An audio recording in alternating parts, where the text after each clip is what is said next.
Hello and welcome to you all. Thank you for joining us today. You are joining the Center for the Success of English Learners webinar today. It's a 60-minute presentation specifically on science interventions in the English learner classroom. My name is Trey Calvin. I'm the Communications Director for the Center for the Success of English Learners. And I am just so thrilled to be able to welcome you to this discussion today that we are broadcasting live. I want to go over a couple of housekeeping tips before we begin this Zoom webinar. In the case that this might be your first or 1000th Zoom webinar, bear with me. This webinar is being recorded and will be posted to cecilcenter.org immediately after our event concludes. Also, the Center for the Success of English Learners is providing this event as a public service, and the views, thoughts, and opinions expressed belong solely to the persons expressing them and do not necessarily represent the views of Cecil. During this webinar, we encourage you, the audience members, to ask us questions. We're very excited to get your feedback live. It's one of the reasons why we like to do this way. There is a Q&A box at the bottom of your screen. Please use that to ask us questions, direct questions to the speakers who I will introduce shortly. Also, you'll see that there is a chat button at the bottom of your screen as well. You can jump on that at any time and share your thoughts and comments with your colleagues. Go ahead and try it now and tell us where you're calling in from. And now to the presentation. Let me make sure, slide please. So some of our goals today, we want to describe and illustrate the design principles that guide our work within the science intervention strand of Cecil. We want to introduce you to similar work conducted by our sister center. And to that end, we have a special guest with us on the call as well today. And finally, we're going to try to answer your questions about the science work that we do at Cecil. Now, a little background about Cecil, if I can get the next slide, please. Cecil, we call it the Center for the Success of English Learners, or Cecil for short. It's funded by a 5-year grant from the Institute of Education Sciences, which is in the U.S. Department of Education. Cecil is currently undertaking a focused program of research aimed at identifying and removing barriers for English learners related to school tracking through analysis of administrative and newly collected data using a mixed methods approach. In order to share this information with relevant audience members, we're hosting a live webinar series throughout 2022 called Teaching for Success. Over the course of the series, we hope to disseminate research-based information to practitioners, researchers, and policymakers that will go on to support improved outcomes and opportunities for English learners in secondary school settings. Now, we could not do this work without the help of experts from across multiple disciplines and organizations, which are named here, some of which are the Center for Applied Linguistics, University of Houston, University of Texas at Austin, New York University, and the SERP Institute. And now, without further ado, I would like to introduce our 4 distinguished speakers that we have on the call today. Dr. Diane August is the co-principal investigator for the Center for the Success of English Learners. Dr. August directs the intervention studies related to improving the science knowledge and academic language of secondary school English learners. Diane brings over 40 years of experience in the many aspects of educating language minority children in the US and abroad. And next, Jennifer Powell. Thank you for being on the call, Jen. She's the Senior Science Advisor for Cecil, and she has worked as a teacher specialist in the Science Office of Virginia Public School District for the last 18 years. She supports teachers in improving the science instruction for all students with a special focus on English learners. And next, I'd like to welcome Jessica Debsky. Jessica is the Senior Research Associate for Cecil. She holds a Master's in Environmental Law and Policy and a JD from Vermont Law School. She's served as an aide for a member of Congress, advising on policy issues, as well as penning some bills that made it into law. Welcome, Jessica. And finally, I'd like to introduce Hai-Wen Chu. Hai-Wen is the co-principal investigator for our sister center, which we will talk about shortly, called the National Research and Development Center to Improve Education for Secondary English Learners. Hai-Wen is also the Senior Research Associate at WestEd and specializes in secondary mathematics education. In this role, he designs educative curriculum materials that expand the expertise of mathematics teachers to support their English learners. Now, without further ado, I'm going to take a step back, check out what's going on in the chat, and make sure I'm answering your questions in the Q&A box. And I'll turn it over to our main presenter today, Dr. Diane August. Welcome again, and take it away. Thanks so much for the introductions, Trey, and welcome to everyone. So Jess, next slide. So I'm going to talk a little bit about the science strand of CSAL and who our district partners are. So during the 2020-21 school year, we partnered with district and teacher science leads in the development of the grade 7 intervention. We've worked very closely for the last several years with district level and school level staff to develop this core content. We've taken their advice and we've developed methods, and then we've gotten advice after they've looked over what we've developed. During the 2021-22 school year, we partnered with district and 7th grade teacher leads who are implementing 7th grade science curriculum in districts in Massachusetts and Texas. We were doing a within teacher study.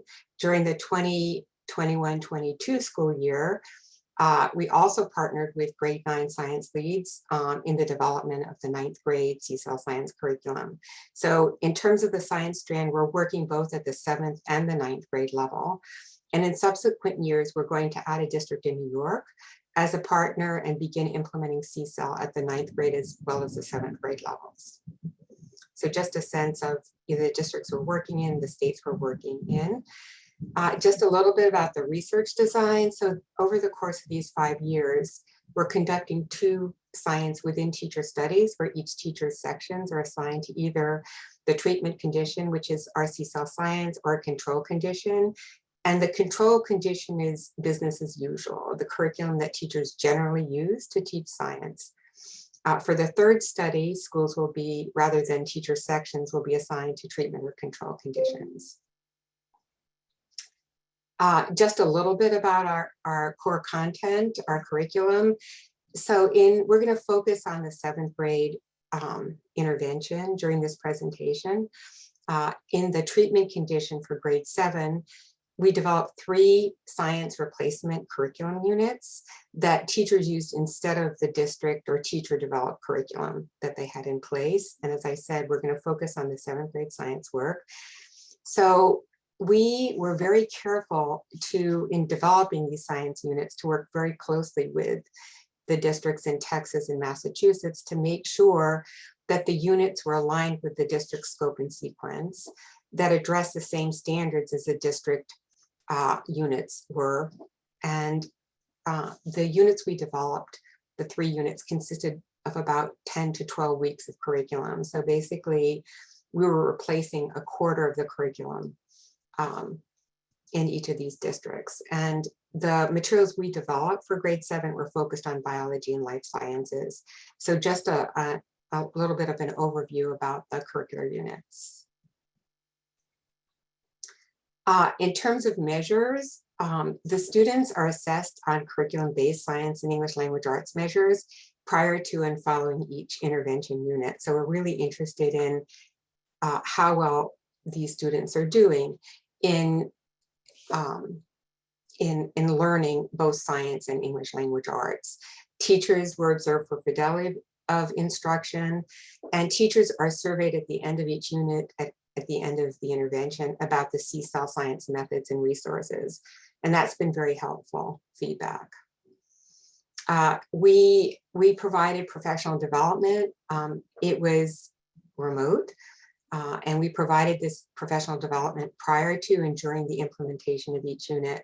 We were trying to work with sort of accommodate to teacher schedules. So we tended to have short training sessions. Some training sessions actually took place in the evening for the Massachusetts teachers and during prep periods for the Texas teachers. So we provided the initial professional development, but then provided professional development for teachers as they worked their way through the units. Because we were doing this remotely, We observed mostly using swivels, and here's like an example here. This to see what was actually happening in these classrooms, and we very frequently debrief teachers as a group on a regular basis to find out what was working, what wasn't working, and those conversations were very helpful. This swivel, I just should say, the swivels we have actually follow teachers around the classroom, which is really great because you can see teacher-student interactions. But we're in the process of getting permission to show clips with students involved in the clip. So we're just showing you with these swivels how, and of course there's sound involved in these swivels, but it's a really great way to see how what's going on in these classrooms, especially I would say as teachers move around the classroom and work with pairs of kids. So next, the curriculum was guided by these design principles, and the design principles are based on many years of research focused on both English proficient kids and English language learners, as well as consensus reports prepared by the National Academies. And we referenced 3 National Academy consensus reports in coming up with these design principles. And so I'm going to just briefly describe the design principles, and then we're going to walk you through each one. So the first is the importance of providing access to grade level science content. The next is to develop academic language in the context of science learning and teaching, to provide visual and linguistic supports, to provide additional support for English learners, monitor student progress, and also the importance of providing resources for teachers and students participating in the C-cell science. So this is just an overview, and now we're going to speak a little bit about each of these strand of the science strand and these design principles. So go on to the next slide, and I think it's your turn. Yeah, would you like me to take over? Yeah, take over, Jen. All right. So again, thanks everyone for having us. I want to talk a little bit about the first design principle, which is the alignment with the state science standards. So we have a few slides that will sort of help you make the connection if you're familiar with the what's happening in middle schools in science, and how we start that and do that close work with the districts to make sure that we're meeting those so that the English learners are getting access to the grade level curriculum and making it comprehensible for everyone participating.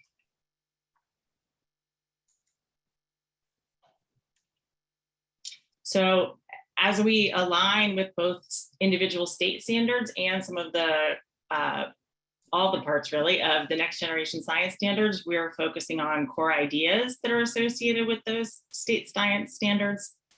We involve the students in practices that are specific to science and those cross-cutting concepts that are so important to helping kids make meaning across not just science topics, but across disciplines. So we're going to lead you through one activity or one session that's part of a bigger unit. And I'll just set this up a little bit at the beginning. In this unit so far, the students have learned a little bit about a particular lake in Africa that is host to a large population of flamingos, which is of course a very appealing and engaging organism for students to learn about. They learn a little bit about what makes a good habitat for them, and all of this is connected with ecosystem interactions, energy and dynamics, which is one of the storylines that's super important for students learning life science at the middle grades. And in this particular session, the first activity gets kids accustomed to and understanding some of the materials that they'll have with them.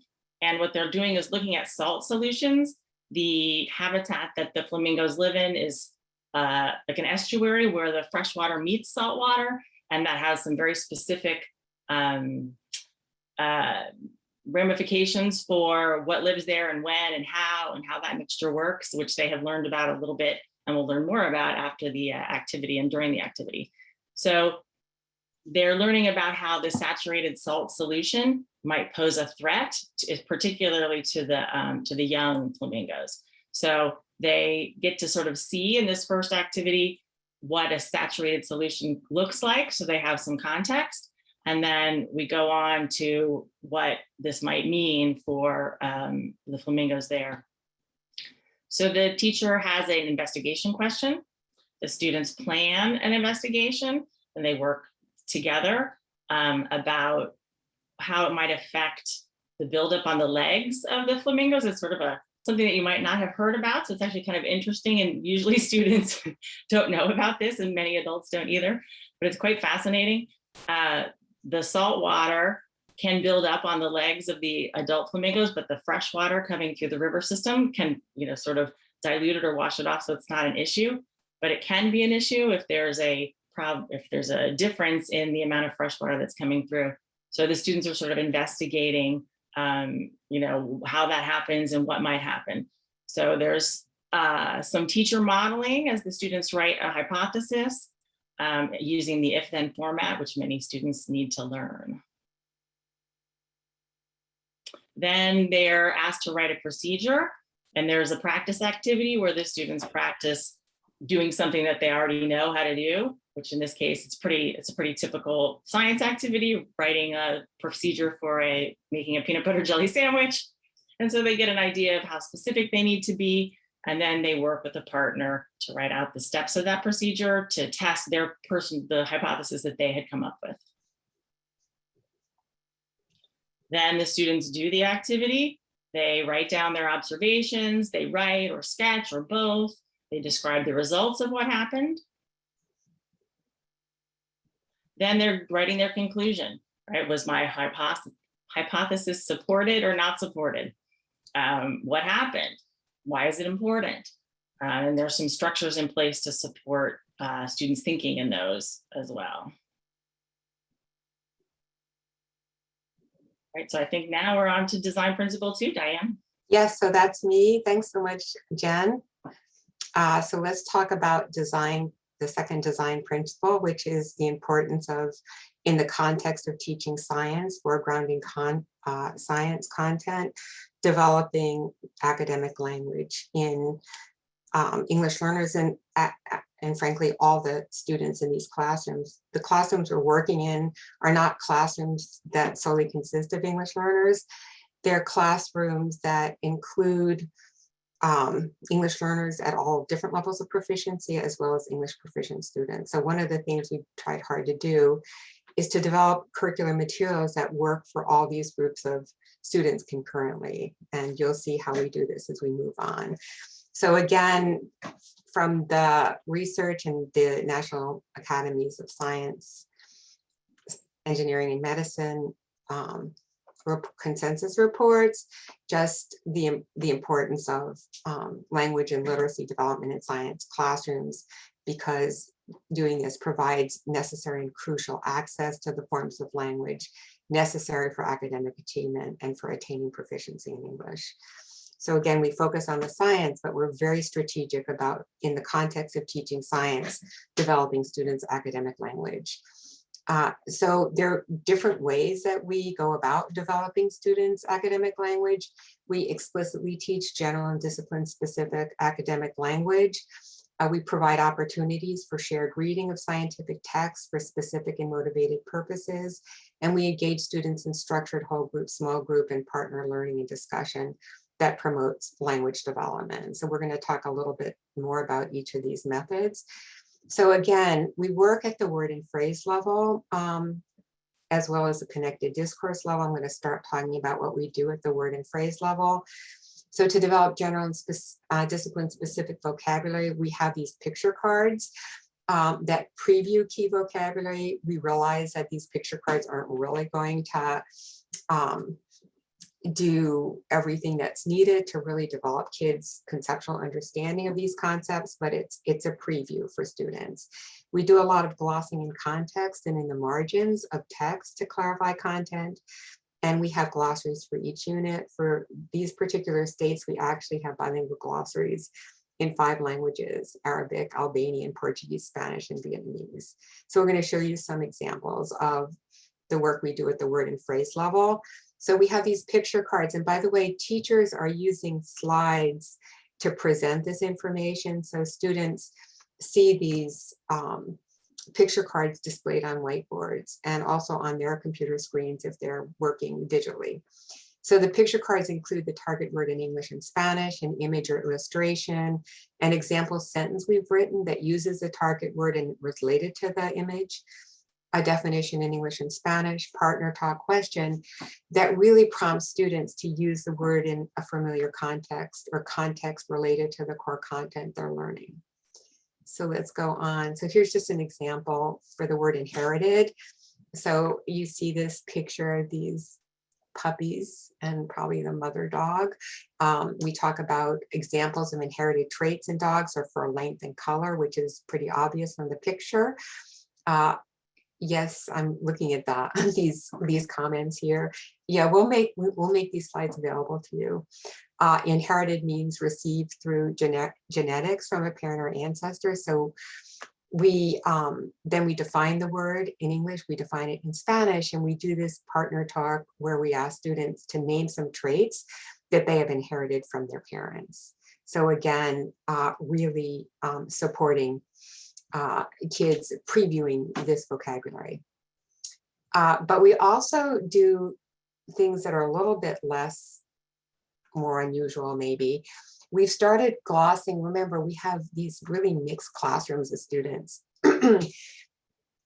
And so for the kids that are English learners, what we're doing is glossing in context. So you can see some threats, a flood. So we define a flood right there. So for the students that are, learning content in English in their second language, we provide sort of ongoing definitions. You see the word drought, a long period of time with little or no rain. And we try to do this in a way that English proficient kids can just read over these glosses, but they provide additional support for English learners. We also have target words like the word threat or adapt or environment, destruction. We have those highlighted in green in the text, and we define those in the margin so kids don't have to go look at the glossary to find them. They're right there for them. And then we provide these word banks for students. And we have a lot of interactive questioning, which I'll talk about when we start talking about text level academic language development. But here again, we provide for students who are more limited proficient in English, these word banks.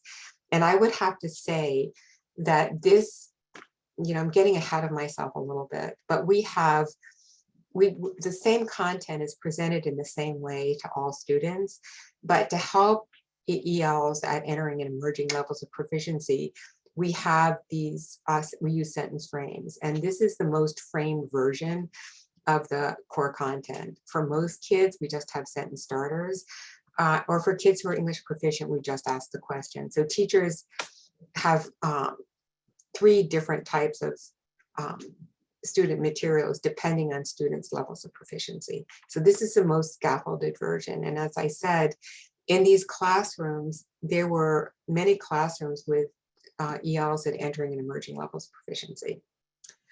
Okay, next.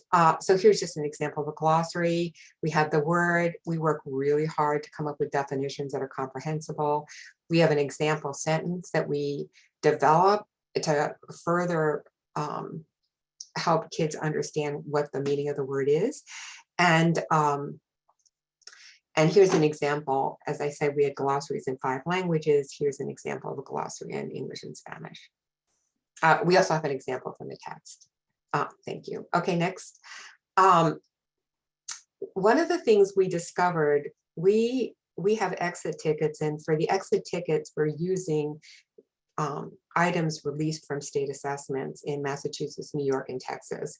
One of the things we discovered that across these assessments, we've reviewed many, actually it was Jess who reviewed many assessment items. We realized that there were words related to this particular content that came up again and again and again in these assessment items. So we pulled out these words because the kids will really need to learn these words to be able to actually understand the assessment items that they're required to take. So you can see here, we first have the word, like these words are like decrease, drastic, increase, most likely, negative, etc. We provide a definition, we provide an example sentence, and then we give the students a word bank and we ask them to figure out which word goes into which sentence. So, so again, the importance of really providing sort of general academic language that appears in these assessment, these end of actually 8th grade assessments on science. Okay, so next. So we do a lot of work with language at the connected discourse level. So we strategically teach language associated with scientific practices. We provide opportunities for students to discuss and write about core science content during whole group, small group, and partner learning. And I'll add that we also do a lot of work during reading, and I'll show you that in just a second. Okay, so go on to the next slide. So this is shared reading with interactive questions. So one of the main reasons we sort of support kids' academic language is by asking them these questions. And again, the version you're looking at is the most scaffolded version. But we've designed all this material, we've created the illustrations, but you can see we have very short, students are supposed to work individually or with a partner to read the text and answer the questions, and then they debrief as a class. We've found that in some classrooms, it's helpful if the teacher actually reads the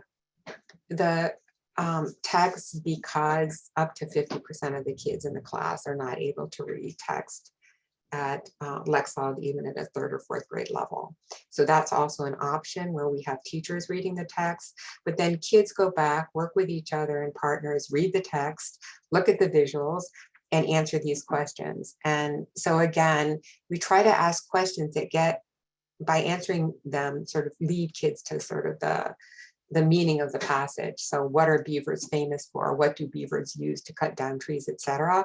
But then we have more open-ended questions like, how do beavers create pools, which is sort of the main idea of this short passage. And it's the same thing here with this text we've written about how beavers help humans, some of the things they do to help.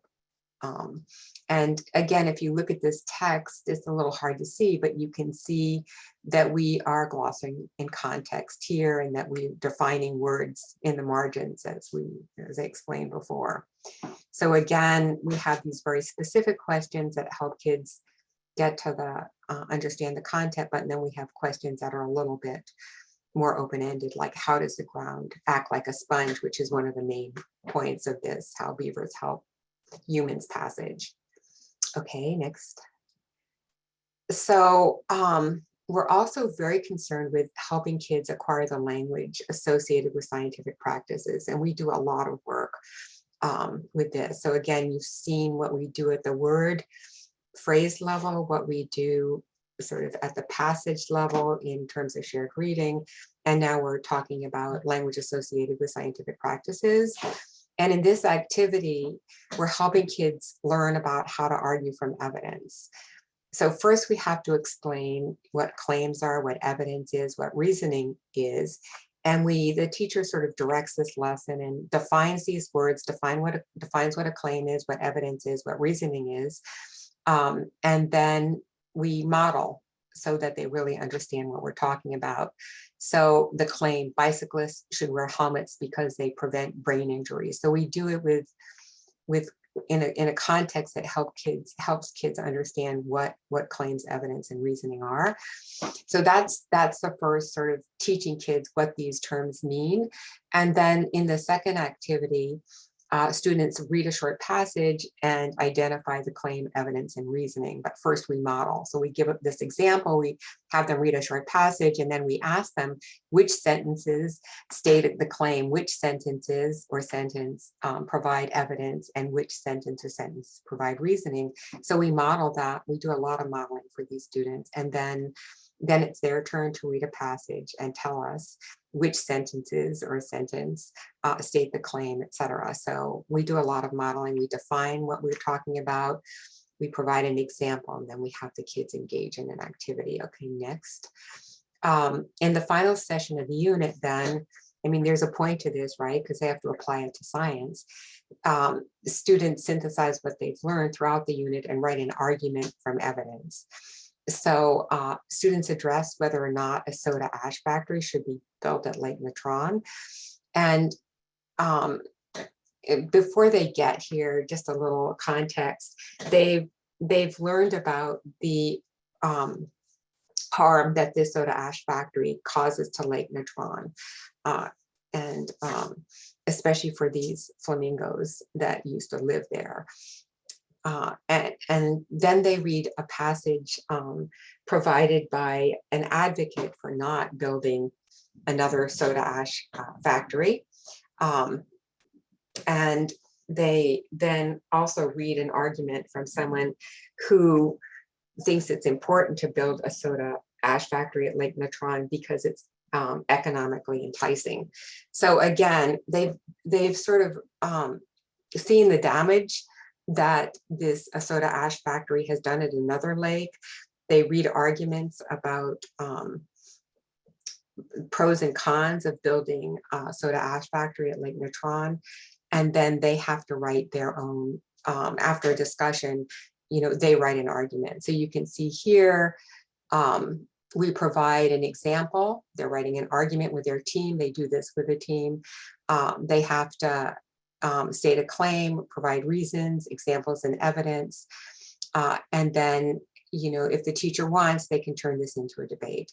So again, this is structured language development at the connected discourse level. And there are other examples. We sort of look strategically at all the scientific practices, and we've developed other activities focused on language associated with these practices. Okay, next. So just finally, this design principle about the importance of visual and linguistic supports for everyone. Students benefit from visual and linguistic supports from teachers to make sense of classroom discourse and grade level core content. And if you go on to the next slide, we have visual supports that include images, GIFs, multimedia, graphic organizers, graphical displays of data. We have language supports in addition to those described previously that include modeling, thinking, and performance. So we can just go on to the next slide. So here just, I mean, you've seen some of these examples. We've got, you know, these visuals here that illustrate freshwater creek that flows into Lake Natron and where the fresh water meets the salt water and what the problem is. We also, after kids read about these lakes, they sort of sort attributes here, and all this is digital. So the kids are doing this sort digitally, sorting these attributes into the right space. Either they are relevant to both Lake Magadi and Lake Natron, or just one or the other. And we have a lot of multimedia where kids watch multimedia. Here's an example. Here, we're not going to show you the video, but kids click the video, or the teacher plays the video on the whiteboard, and the students learn about this issue here with the kind of damage that can happen in East Africa.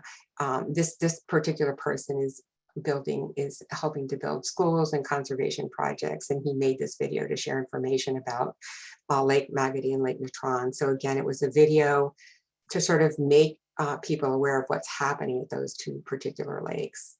Lake Magadi, where the soda ash factory was built, and Lake Natron, where they're trying to prevent it from being built. Okay. And finally, we also do a lot with writing, modeling writing. So here we're helping kids write a summary. Again, everything they're writing about, they've read about, they've talked about, they've experimented on. So these are sort of final sort of projects here, and it's sort of a little bit out of context, but here The teacher reviews the graphic organizer, displays the main idea through details and a conclusion. So the main idea is Lake Natron has the optimal conditions for lesser flamingos to breed. And then the key details of why that's the case, and then a conclusion. So the students listen and follow along as the teacher reads the model summary, and they're supposed to then underline the main idea in the model summary. The sentences that follow provide details, and etc. So they're given a model summary here, and but then they have to write their own summary. So the next activity here is they see a video and they have to summarize a certain section of the video. So we use a lot of multimedia, but when we do that, we also provide the video text for kids. So kids can listen to the video. We find with English learners, many of these videos go too quickly for them to actually comprehend. So we have them show the video, and then we usually chunk the text and scaffold it so that they can also have better access to the core content.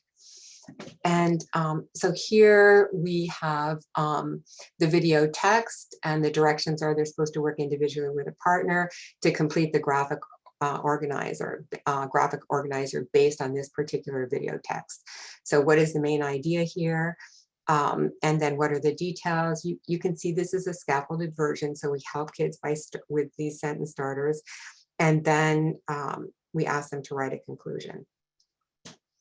Okay, so I think, again, I'm going to turn this over now to Jess, but we're pretty careful about working at the word and phrase level, working at the connected text level in terms of these interactive questions and discussion, as well as really working with language associated with scientific practices. So Jess, take it away. Sure. So for the next section, we're going to chat about the fourth design principle, which is additional support specifically for English learners. So the first thing that Diane mentioned briefly, and I'll show an example of, is these differentiated response frames. So like Diane mentioned, there's 3 different versions of the student materials that we've developed. The first group has the most scaffolding, which is those sentence frames and word banks. The second group is sentence starters and often word banks as well. And then the third group has no framing. And for students at entering and emerging levels of proficiency, we also encourage the use of text-to-speech tools for students that struggle with decoding or home language resources. Something that we've discussed is that all of these materials are available digitally. And so the benefit of that is a lot of teachers will distribute materials using Google Classroom or similar, where you can use Google Translate directly in the document. And then we also do encourage partner conversations in the home language where possible. So this is an example of those differentiated response frames. The first one on top shows what one of these frames look like, with a few blanks for students to fill in. And those words that are blanked out are those that are really key to understanding the concept or understanding what the question is asking. And then the second group has that sentence starter. So it gets students started in the right direction and they need to finish the sentence. For the fifth design principle, we're talking about monitoring student progress. And so assessment is incredibly important, of course, for students getting feedback on how they're doing, and for teachers to give them information that can be used to kind of shape and mold instruction moving forward and provide students with the support they need. So we do 3 levels of assessment, really. Interactive questioning throughout. So at the activity level, we're constantly, as you've seen in those examples, doing interactive questioning to gauge how students are processing the information. At the session level, we have exit tickets, which include 2 parts. The first part is a language activity, and the second part is a review of the key science concepts from the session. And I'll show a few examples of these in a moment. And then at the unit level, we have curriculum-based assessments. Those consist of 24 items, 12 of which are vocabulary and 12 of which are science questions. So to give you some examples of the exit tickets, there's a few different ways that this can look to assess vocabulary. So Sometimes we have matching activities like the top left-hand corner where we give students the vocabulary words that appeared in that session, and then we scramble up the definitions on the right-hand side and have students match the definition to the word. Sometimes we do a fill in the blank, which is shown in the bottom left-hand corner, where we give frames that relate to the core content of the session. And then students have a word bank with the vocabulary that appeared in the session and need to fill in the sentences with the correct word. And then other times we'll have more open-ended questions or prompts where we ask students to reflect on the core content of the session and use targeted vocabulary words in their response. For the science items that are included on exit tickets, I think Diane mentioned this briefly previously, that really we built these largely using release state assessment items from the states that we were working in. So we did a huge analysis of the state assessments, mapped those questions to our content. We surveyed teachers to get their response on what the best of the best were, and we took the highest averaged items to use on our assessments. And what we've done at the exit ticket level with these assessment items is we've scaffolded them with visual and linguistic supports to help students gain familiarity and build confidence around answering the types of questions that they'll see on state assessments. And they do include both multiple choice, like you see on the left-hand side here, and open response questions. Oftentimes we'll have graphs or data analysis for students to practice those skills as well. And then the last design principle we're talking about is resources that we provide for teachers and students. So of course, it's incredibly important that teachers and students have these really rich, engaging resources, but we don't expect the teachers to develop those resources independent, particularly with the amount of supports that we've added in. So what we have for the districts that we work with is we have teacher resources, which are all housed on this website hub. You can see a screenshot on the right-hand side of the slide. That's what their website hub looks like for this unit. It includes a unit overview. It includes a slideshow that teachers can use with students before beginning the intervention to orient to the project. We have teacher guides, which list tips for implementation. We have teacher editions of both the student guides and exit tickets, which include, basically they're the answer keys. They include correct or sample answers. And then we have these teaching slides, which we found to be really the most valuable resource for the teachers. They really enjoyed using these, and they kind of absorb the information from all of the different areas. They have the material from the student guides presented. If teachers want to do whole class instruction, they can rely on the teaching slides. They also absorb notes and tips from the teacher guides, and we have it set up so teachers can click through and make the correct answers appear. So they can use these slides in debriefing with students as well. And then we give teachers access to the unit glossaries, picture cards, etc. And for the students, they also have a website hub to access the materials. It looks like the screenshot that's shown here. And this is kind of the first half. I wanted to make sure you all could see it well enough. And so on the student hub, they have student guides for all sessions. As we mentioned, we have these materials available digitally. So if teachers are using something like Google Classroom or similar to distribute materials, they can do so by pulling the Google Docs. But we also had teachers who preferred to use printed hard copy versions. So we provide PDFs as well. And the 3 group versions with the varied levels of scaffolding are in there. We also have extension activities for students on the left-hand side in the orange, and we give students access to those unit glossaries in all of the languages that we have available based on the districts we were working on and what their need was. And then we also have those word and picture cards. And I think that wraps up our slides. Yes, thanks so much. So we're now giving you the opportunity, a task. I think before we do this, I think we should have our colleague from WestEd comment on our presentation and talk a little bit about the work that he is leading at WestEd in math. Thank you, Diane, and thank you, Jennifer and Jessica, for the invitation to participate today in this presentation. I've learned a lot listening to your design principles and then also the practical, right, what it actually looks like in the field and in the materials. Here at WestEd, we host the National Research and Development Center to improve education for secondary English learners. And so I'd like to highlight through the math project that I am co-leading some of the commonalities in terms of our shared goal and vision for students who are bureaucratically designated as English learners. Some of our shared design dilemmas or challenges or principles, depending on how you want to look at it.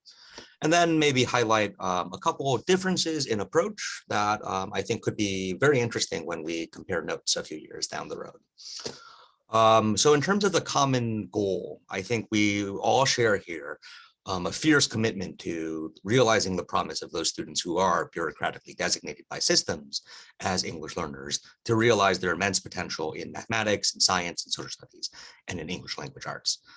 So it's great to connect with fellow travelers in that journey. What I wanted to highlight in our project, which is called Reimagining and Amplifying Mathematics Participation, Understanding, and Practices, is actually contained in that long title, which we fondly call Ramp Up, because we precisely are wanting to transform the opportunities offered to all students with regard to their participation, which becomes a vehicle for their deeper understanding of mathematics, which enables them to also engage in deeper mathematical practices. So what I would like to highlight very broadly in terms of shared questions that we're trying to develop approaches around are two elements. The first is disciplinary practices, in your case, science and engineering practices, as named by the next generation science standards, and in our case, various mathematical practices.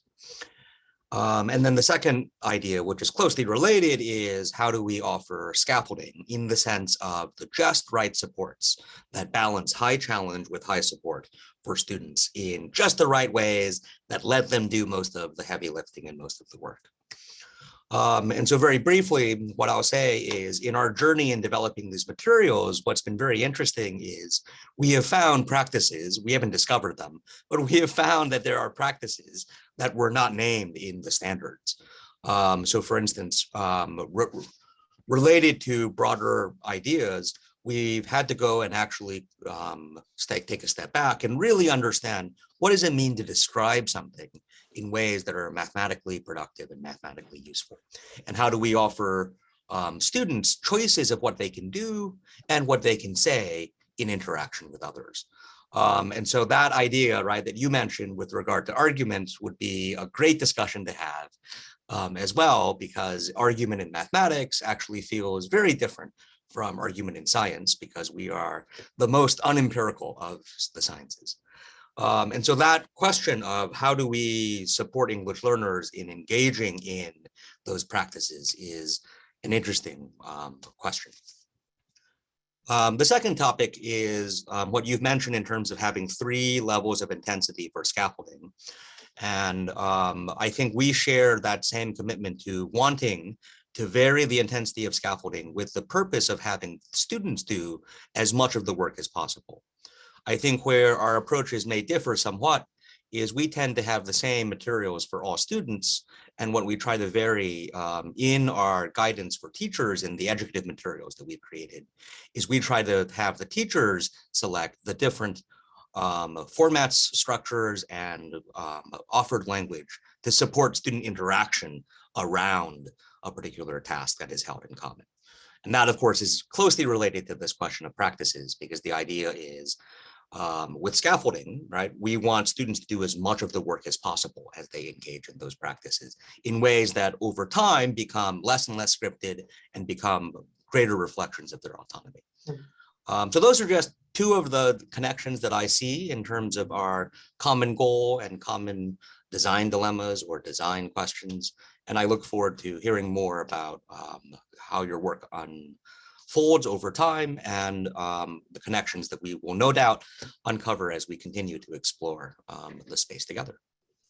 Thank you so much, Hywin. And let's go on now. Trey is going to look at the various questions that have been posed. There's also a lot of conversation going on in the chat, which it will be very interesting. But we still have, we're actually right on schedule here, miraculously. Wow. We have 10 minutes to answer some of your questions. So Trey, why don't you pose the question and then I'll figure out who the best person is to answer that question. Yeah, thank you, Diane. And thank you guys again for your presentation. And I want to thank the audience members for your patience as we try to get to as many questions as possible. The first question I'll get to is about the presentation today and the recording. This recording, the presentation slides, as well as the resources we've discussed, including the links that were discussed just briefly a second ago, will be shared with you in a follow-up email. And they'll also be posted on our website, which is CSEL, that's CSEL, center.org. And we're going to get that email to you this week. So you'll be able to browse those at your leisure. So going to your Q&A box at the bottom, again, if you have a question for us and you want to make it in these next 10 minutes, please drop it in there. That's how I'll be able to see it. I guess I'm just looking through. There's a lot of really good questions here. Here's a good question. It comes from Manolo. How do you end up choosing the 5 languages to include in the creation of your multilingual glossaries? And do the languages change according to the subject matter? Or is it more based on the subjects that you're teaching to? We just, yeah, well, I can answer that. We asked the teachers what the first languages are of students in their class that are at beginning levels or entering and emerging levels of proficiency. And then we create glossaries customized to the population of that particular classroom. Mm-hmm. So, I mean, I think we produce all the materials in English and Spanish, but in terms of the language support anyway, but we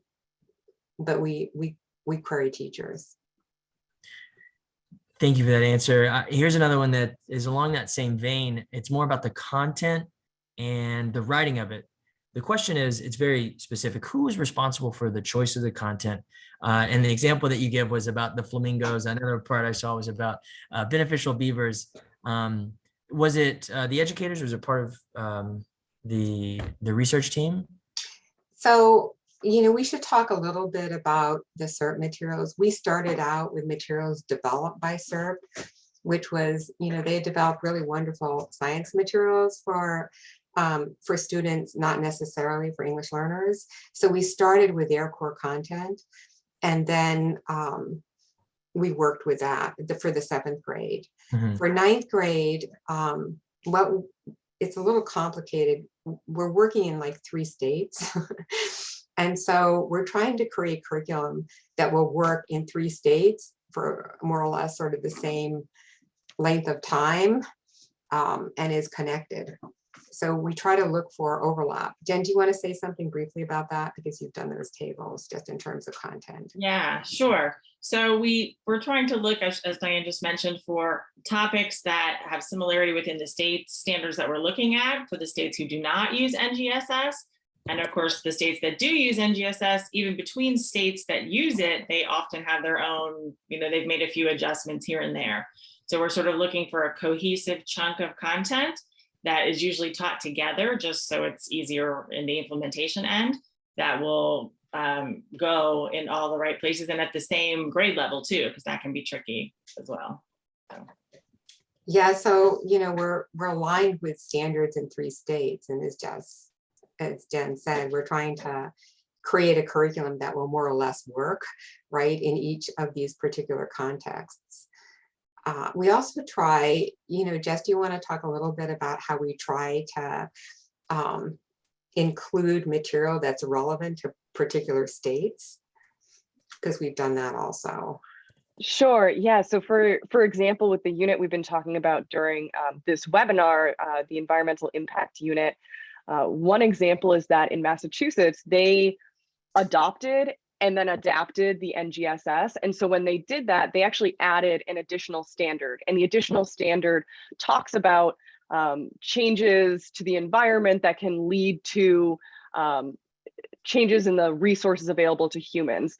And so that was, the Beneficial Beavers session was our effort to make sure that we were satisfying that standard while also drawing connections to the unit around it. So anytime we have things pop up like that, we make sure that we're listening and working closely with our district partners. And similarly, another thing that we've done is those analyses that we've done of the released state assessments, those actually led to some opportunities for gap filling for us. When we went through the state assessments, we noticed that there were some things that kept cropping up over and over again, but weren't explicit in the standards. And when we saw that those were expectations once students got to the test, we were able to then fill in some gaps in the curriculum to ensure that we were also addressing those items and preparing students for those kind of surprises that were popping up on the assessments.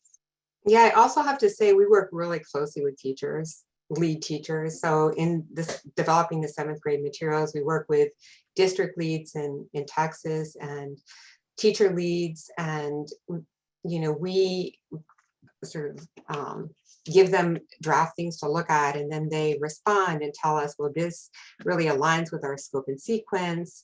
We teach this in a certain way. And so we get a lot of feedback from teachers just in terms of initial development, but also in terms of having them look at what we've done to make sure it aligns with their standards and how things are taught in their particular context. Mm-hmm. The alliance with the teachers, it seems like it's absolutely crucial for a successful program to work out, since they're the ones that are going to be delivering this to their, and they know their students the best. Yeah, it's been really great to work with them. We have worked with them very closely over the past 2 years. I'll pivot to another question. This is more of a general question. Which multimedia tools do you use when you are, I guess, planning and then delivering certain lessons? This question comes from Milagros. Yeah, Jess, do you want to answer that? Sure. Yeah. So everything that we develop is in the Google Suite. So the slides are in Google Slides, the student guides, teacher guides are all in Google Docs. And that does give some flexibility for teachers. We've had teachers, for example, in Texas where we were working, where they have these running slideshows. So they just pulled our slides and put them into PowerPoint. So we try and make sure that things are flexible enough for the teachers to not have to completely disrupt the way that they teach, but incorporate these seesaw items. And then as far as kind of multimedia that's within the sessions, we have a lot of really kind of rich, engaging things, thanks to the SERP Institute that helps us develop items. So we have those video, another great avenue that there weren't a lot of examples of. We showed briefly that Venn diagram. We have a lot of digital interactives that they've developed for us, built from the ground up, which are wonderful. So we can do drag and drop activities. We do a lot with different graphic organizers, like creating timelines or those, digital Venn diagrams. And one of the benefits of those is students can self-check their work when they're done and see how they've done. And something that we've heard from teachers is they appreciate those activities so much as a confidence builder for students that they can kind of self-check along the way. So those are just some examples of multimedia that we incorporate. So Trey, thank you, Jess. There are a couple of questions I'd like to answer quickly. Go ahead. Let me get to those and see if I can. So Linda posed a question about materials that she used in El Paso. And we're not familiar with this particular curriculum, but if you want to put some information in the chat related to it, we'd really appreciate it. What we're developing pretty much from scratch here. Pronunciation of keywords, that's a really good question from Giselle. The teachers are presenting these slides to the students, so they're actually reading the text on the slide so the kids hear the proper pronunciation as the words are being taught. But it is a good question, because if these resources are available to kids, it would be, just to access, it would be good if we did include a way for the kids to hear the way these words were pronounced. So then there's a question from Alan J about, bilingual instruction. So, our task was really to develop curriculum in English because of the nature of the classrooms we're working in. We're working in mainstream general education classrooms that are not in bilingual programs. So I would say that, I am a big supporter of bilingual education. And if somebody wanted to, they could translate these materials into any other language and deliver them in another language.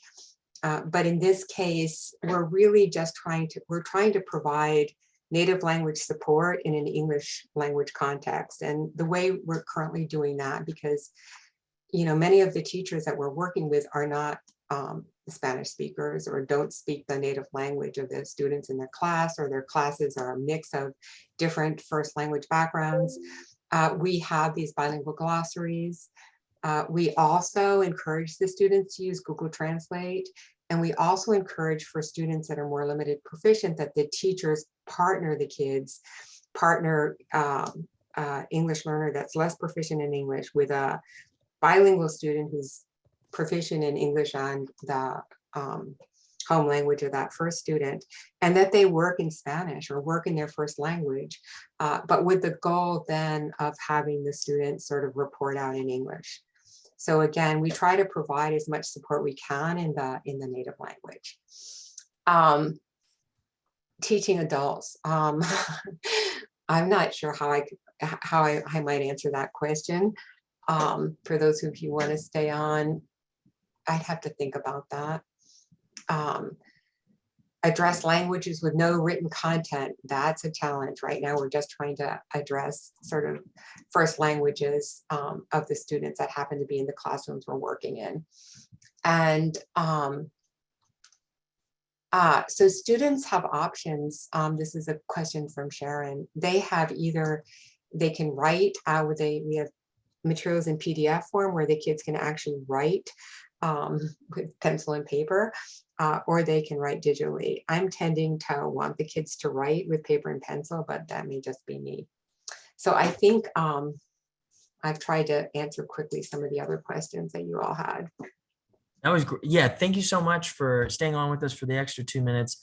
And thank you, the presenters, for giving us a concise but a very clear look at the research that you're doing, the progress that you're making with this grant-funded center. So Diane, Jessica, Jennifer, and Haiwen, I just want to say a special thanks to be with us for today. Again, to our audience members, thank you so much for spending your time with us. You'll be receiving an email from us shortly. Please respond to our survey. Tell us how we did, and look forward to that recording that's coming to your inbox real soon. We will see you next time. Thank you so much, and I hope you have a good rest of your week. Thanks everybody for taking the time. All right. See you now.